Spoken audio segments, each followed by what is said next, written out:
isang masaklap at malungkot na pangyayari ang bumungad sa mga Mexican boxing fans dahil sa isang kalunos-lunos na sinapit nitong si Saul Sanchez sa isang car accident. Ito ay kinumpirma mismo ng head coach at tumata yung trainer ang nasabing Mexican-American fighter. At ayon pa sa nasabing head coach na kaya raw hindi nakarating sa bansang Japan itong si Sanchez noong isang araw para sa face-off nito kay Casimero ay dahil ito raw ay na-involve sa isang car accident.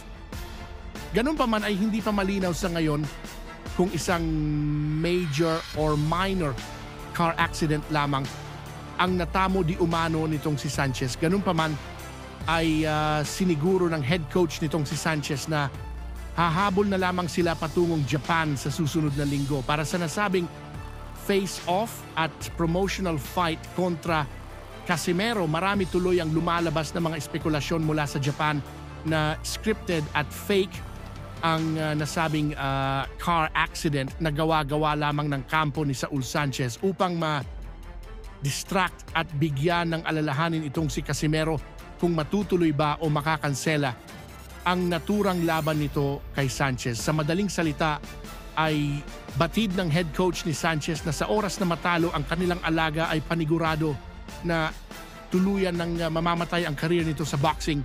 Para po sa kaalaman ng lahat ay nasa pang-rank number 20 ngayon itong si Sanchez sa super bantamweight.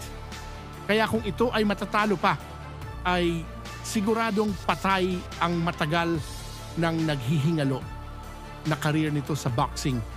At ito ay applicable din sa ating iniidolong si Casimero na sa oras na ito naman ang ma-upset ni Saul Sanchez ay paniguradong wala na itong makukuha pang laban sa bansang Japan at tuluyan na ring maglalaho ang tsansa nitong makalaban pa ang halimaw ng Japan na si Naoya Inoue.